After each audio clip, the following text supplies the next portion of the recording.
আমরা এসেছি উলপুর জমিদার বাড়ি। খুব দৃষ্টিনন্দন একটি জায়গা। দেখতে পাচ্ছেন যে সন্ধ্যা ঘনিয়ে আসছে। আমরা একদম 11th আওয়ারে চলে আসছি এখানে। আমার বন্ধুবর শঙ্কর কুমার মিস্ত্রি, একটা স্কুলের প্রধান শিক্ষক। আমিও অধ্যাপনা পেশার সঙ্গে জড়িত। তো আজকে যেহেতু সময় পেয়েছি ঘুরতে আসলাম। দেখতে পাচ্ছেন যেখানে বাচ্চাদের এই যে কতগুলো ঘোড়া রয়েছে, এখানে বাচ্চারা এই ঘোড়ায় বসে ঘুরতে পারে, তাদের কিছুটা সময় আনন্দ ফুর্তির মধ্যে কাটাতে পারে। এখানে দেখতে পাচ্ছেন আপনাদের একটা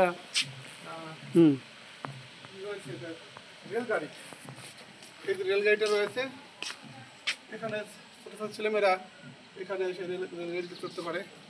আর এটা হচ্ছে জমিদারের ছবি, আপনি দেখতে পাচ্ছেন যেটা।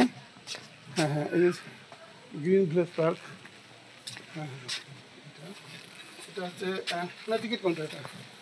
এটা জমিদারের তাদের যে ছবি, জমিদারের এবং তার স্ত্রী। দেখতে পাচ্ছেন উপরে একটা শিবের প্রতীক রয়েছে। আর এখানে একটা দোলনা রয়েছে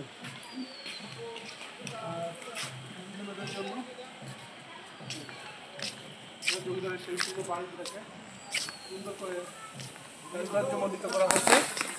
হ্যাঁ, চমৎকার পরিবেশটা বন্ধু, অসাধারণ।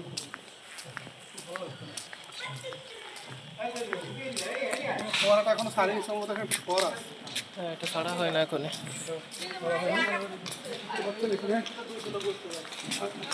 এখানে একটা মন্দির আছে, যে দেখতে পাচ্ছেন যে আমার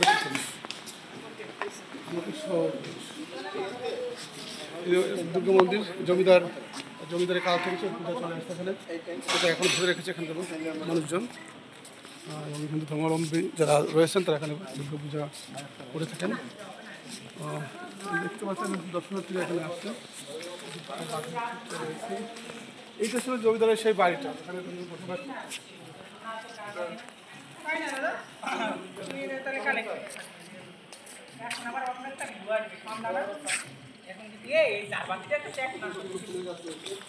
বক দেখতে পাচ্ছেন, বক রয়েছে,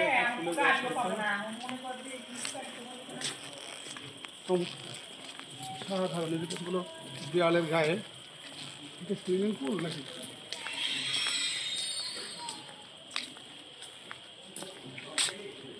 ফুলের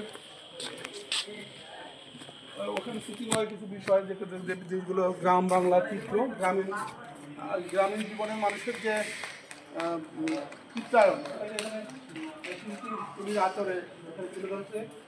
শাপলার দিন যে নৌকা, ছোটো ছোটো নৌকা, ডিঙি নৌকা, যেগুলোতে করে মানুষ করে একটা সময় এখানে চলাচলের একটা বাহন ছিল এই নৌকা। এই হচ্ছে সেই মূল জমিদারের সেই মূল বাড়িটা, যেটাকে সেই আঙ্গিকেই রাখা হয়েছে।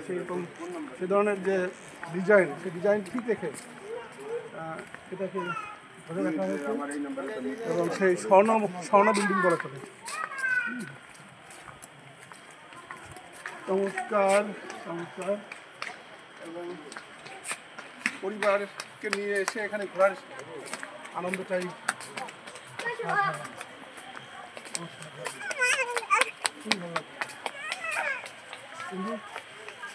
বন্ধ করো, ভিডিওটা বন্ধ করে আমাকে একটা ছবি তোলো।